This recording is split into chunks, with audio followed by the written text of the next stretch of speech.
halkani waa channelka Aftahan Video Production saaxiibada qadarinta iyo qiimaha inaga mudan dunida meel walbood inaga maqlaysaan waqti wacan ayaanu idin leenahay saaxiibayaal had iyo jeer channelka Aftahan Video Production wuxuu kugu talagalay barnaamijyo siyaasadeed oo xiiso iyo kalgacal xambaarsan ee fadlan ka mid noqo kumanka kun ee ku xiran channelka Aftahan Video Production subscribe dheh oo ku soo biir channelka si aad u hesho barnaamijyo adiga ku raali geliya imika saacadu waxay abaaraysaa waqtigii aad dhageysan jirteen barnaamijkii subax wanaagsan anigoo Cabdillaahi Balwaan ayaa barnaamijka ka soo jeedinaya xarunta shirkadda warbaahinta Aftahan Video Production ee ku leedahay magaalada Johannesburg ee dalka South Africa.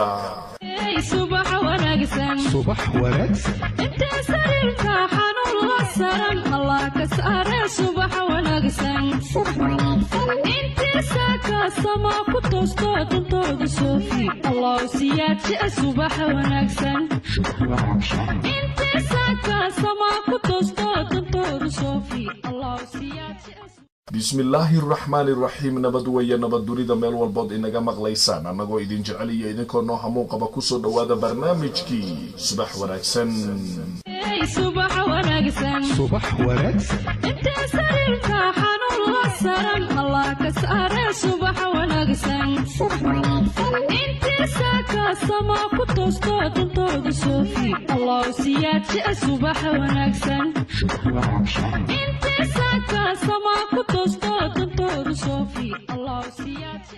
waxaa soo iftiintay qorraxdii arooriyadu shaaca ka qaaday maalin cusub oo hor leh waxa wada dhaqaaqay dhammaan noolihii oo idil oo u kala dareeray kasab iyo tacliin waa la wada tilaabsaday isagoo qof walba uu maanka ku hayo waqtigu waa sida seefta ay inta uusan ku goyn adigu go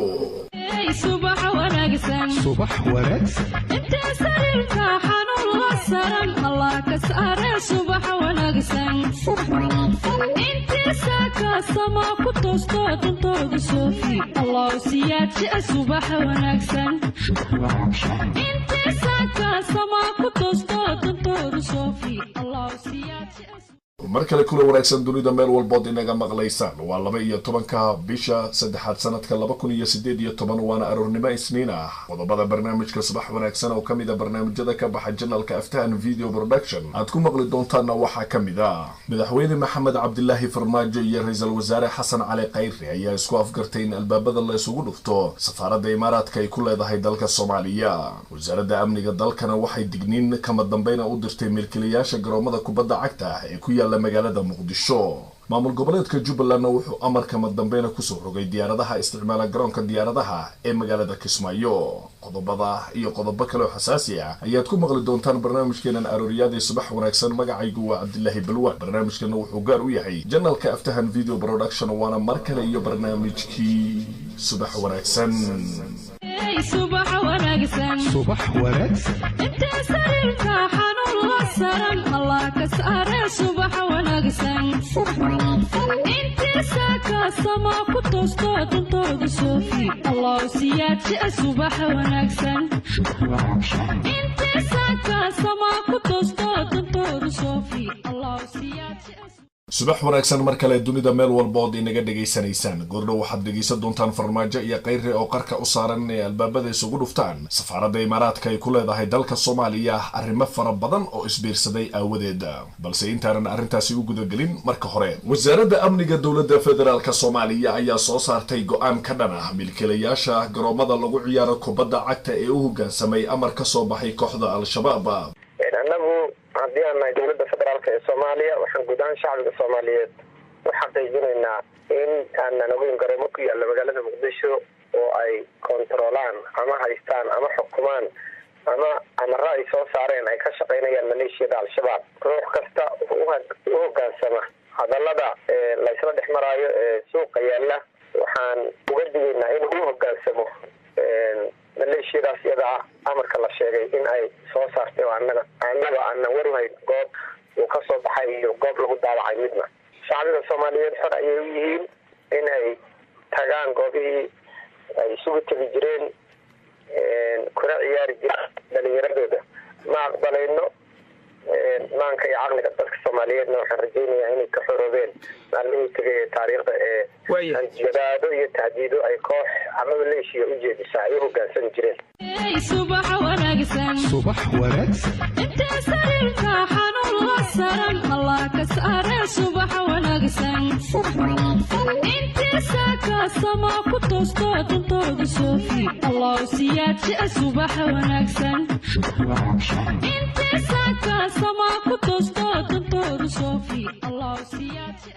barnaamijkii subax wanaagsan ayaad degeysanaysaan janalka adiga maqlaysana waa aftahan video production qodobo xiisa badanna fooda ayay idinku soo hayaan waxaa ka mid ah qodobada dhawaan aad maqli doontaan madaxweynaha Soomaaliya mudane Maxamed Cabdullaahi Farmaajo iyo ra'iisul wasaarihiisa Xasan Cali Khayre waxay qarka u saaran yihiin inay go'aan kama dambayna ka qaataan safaaradda Imaaraadka ay ku leedahay dalka Soomaaliya arrimo fara badan oo isbiirsaday aawadeed ayay Khayre iyo Farmaajo go'aan uga qaadan doonaan safaaraddaasi goordhow ayaad dhegeysan doontaan balse marka hore maamul goboleedka Jubbaland waxa uu soo saaray go'aan ka dhan ah diyaaradaha isticmaalaha garoonka magaalada Kismaayo cabasho badan oo nooga timaaday dhanka rakaabka ee shacabka waxaan rabaa in halka kan aan wargelin uga soo jeediyo shirkadaha duulimaadka kow in dadka rakaabka ah aan lagu hayn karin gudaha garoonka muddo ka badan 3 saacadood ayagoo sugaya diyaarad sidoo kale in qof rakaab ah oo la soo baaray una soo diyaar garoobay bixitaan aan la reebi karin xilliga ay timaado diyaaradda ama aan lagu bedeli karin dad kale sidoo kale shirkaduhu ma samaysan karaan xafiisyo ayagoona isdiiwaangelinin oo aanan soo marin nidaamka saxda ah shirkadaha duulimaadka aanan soo marin maamulka garoonka ruudkii ay ku shaqayn lahaayeen iyo ogolaansho aanan helin ejentiye intay iska samaystaan xafiisyo iska furtaan soo qoraayo dad rikaab ah arrimaha aynkaas lama ogola waa inay helaan ogolaansho ka hore inta ayna samaysanin xafiisyo sidoo kale waxaan hubin doonaa in diyaaraduhu ay yihiin kuwa conditionkooda uu wanaagsan yahay si aan u xaqiijino badbaadada iyo sharafka iyo daryeelka shacabka Soomaaliyeed صباح ونقسم صباح ونقسم انت سريرك حنون وسرم الله كسارة صباح ونقسم انت ساكا سما كتوستو تنطرق صوفي الله سياتي صباح ونقسم انت ساكا سما كتوستو تنطرق صوفي الله سياتي weli waxaad degeysanaysaan barnaamijkii subax wanaagsan qodobo xiisa badan ayaa fooda idinku soo haya waxaa ka mid ah qodobada aad dhawaan maqli doontaan Farmaajo iyo Khayre oo qarka u saaran inay albaabada isugu dhuftaan safaaradda Imaaraadka ay ku leedahay dalka Soomaaliya balse marka hore gudoomiyaha gobolka Banaadir Axmed Duqa magaalada Muqdisho Cabdiraxmaan Cumar Cismaan Yariiso iyo taliyaasha ciidamada ayaa kormeeray isgoosyada ku yaala magaalada Muqdisho maadaama ay soo badanayso amaan darro aad u xoogan oo ka muuqanaya magaalada Muqdisho gudoomiyaha sharafnaa عاون وهري سوبرماركت كان دمشق تاعنا ودرمولي ومركز لقى بحمر ود مركز لقى بحبنان كذي هو إن مدير قدومي waxay noo tahay dhiirigelin iyo hiddiilo kormeerada joogtada nala sameynaysid ciidanka moraalkooda kor u qaadaysa muddo gudameedan ku soo dhaweynay assalaamu calaykum bismillaahir rahmaanir rahiim taliyaha booliiska Soomaaliyeed General Bashiir gudoomiye ku-xigeenka maamulka gobolka Banaadir amniga iyo siyaasadda Maxamed Cabdullaahi Tuulax dhammaan saraakiisha booliiska iyo ciidamada nabad sugidda la socota gudoomiyaha degmada Yaaqshiid dhammaan iyo bahda saxaafadda assalaamu calaykum waraxmatullaahi wabarakaatuh waa ujeedaan caawa aan joognaa Darmooley oo marka la soo dhaafo maslax ujeedada kormeerkana sida taliyaha u sheegay waxay tahay inaan bulshada tusno in ciidamada ay heegan yihiin u taagan yihiin amnigooda iyo nabadooda inay celiyaan isla markaasna aan muxuu ahaa waxyaalaha propagandada ah oo runtii dadka nabadiidka ah faafinayana in bulshada loo tuso inaysan sax ahayn bulshadan muxuu ahaa waa bulsho go'aansatay inay amnigeeda nabadeeda sugato waxaan u mahad celinaynaa dhammaan goobihii aan soo marnay ha noqoto suuqi bakaaraha ha noqoto cali kamiin ha noqoto jamhuuriya ha noqoto muxuu ahaa suuqa xoolaha ha noqoto saldhigga heliwaa iyo dhammaan goobihii isgoyskii muxuu ahaa warshadda baastada dhammaan waxaan ku soo aragnay ciidan heegan ah oo diyaar u ah inay amniga sugaan waxaan ku soo aragnay shacab diyaar u ah inay la shaqeeyaan ciidamada arrimahaasoo dhan waa arrimo diilo iyo dhiirigelin siinaya shacabka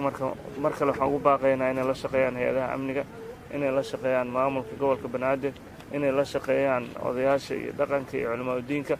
si amniga magaaladan u noqdo mid shacabku iska leeyahay. taas waxay noo sahlaysaa inaan horumarka aan ku tallaabsanno. midda kale, kooxahan argagixisada ujeeddadoodu waxay tahay inay cabsi geliyaan shacabka, inay handadaan, inay muxuu ahaa horumarka naga hor istaagaan. taasna midaan ka aqbalayna ma aha, midaan ka yeelayna ma aha. wakhtigooda waa dhammaaday. shacabkana waxaan leenahay geesinimadii aad horay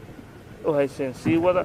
ciidanka iyo maamulka gobolkana waa ku tashanaysaan. caasimaddan waxaan rabnaa inay caasimadda ugu amni badan caasimadaha adduunka noqoto. waxay ku noqon kartaan shacabka iyo ciidanka iyo maamulka iyo dowladda iskaashada. waa mahadsantiin. subax wanaagsan inta sariirka xanuun la saran allah ka saare. subax wanaagsan inta saaka sama ku toosto duntooda soofi allah siyaadsi. subax wanaagsan inta saaka sama ku toosto duntooda soofi allah siyaadsi. weli waxaad degeysanaysaan barnaamijkii subax wanaagsan markana villa Soomaaliya. madaxweynaha Soomaaliya mudane Maxamed Cabdilaahi Farmaajo iyo ra'iisul wasaare Xasan Cali Khayre ayaa lagu wadaa go'aan degdeg inay ka qaataan safaaradda Imaaraadka ay ku leedahay dalka Soomaaliya. villa Soomaaliya waxaa soconayay shirar kala duwan isla markaana qaatay 3 maalin waxaana lagu gorfaynayay sidii go'aan looga gaari lahaa qaladaadka faraha badan ee ka imaanaya Imaaraadka Carabta iyo waliba sidii loo soo afjari lahaa xiriirka Soomaaliya iyo Imaaraadka u dhaxeeya safaaradda Imaaraadka ay Soomaaliya ku leedahay loo xiri lahaa. go'aankan ayaa qaatay muddo aad u dheer iyadoo qayb ay ka yihiin mas'uuliyiinta shirarka la qaadanaya madaxweyne Farmaajo iyo ra'iisul wasaare Xasan Cali Khayre oo iyaguna damacsan in albaabada la isugu dhufto safaaradda, iyadoo inta badan go'aanka mas'uuliyiinta ka qaybgalaya ay ka qaateen Imaaraadka in albaabada la isugu dhufto safaaradeeda ayaa wali waxa dhiman go'aanka labada mas'uul ee ugu sarreeyay dalka ay ka qaadan karaan Imaaraadka. inkastoo Khayre iyo Farmaajo wali ay ka fiirsanayaan in albaabada la isugu dhufto safaaradda Imaaraadka ay ku leedahay magaalada Muqdisho, hase yeeshee waxaa lagu cadaadinayaa Farmaajo iyo Khayre in ay go'aanka madambayna ka gaaraan. wali go'aan rasmi ah kama soo bixin labada xafiis ee ra'iisul wasaaraha iyo waliba madaxweynaha, inkastoo ay muuqanayso inay qarka u saaran yihiin go'aanka madambayna inay ka qaataan. go'aankaasna wuxuu noqon karaa in albaabada la isugu dhufto safaaradda Imaaraadka ay ku leedahay dalka Soomaaliya. wixii ku soo kordhana waxaad ku maqli doontaan barnaamijyadeena soo socda hadduu alla idmo. subax wanaagsan inta sariirka xanuun la saran allah ka saare. subax wanaagsan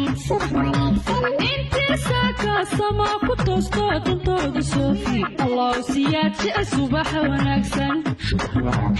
inta saaka sama ku toosto duntooda soofi allah siyaadsi.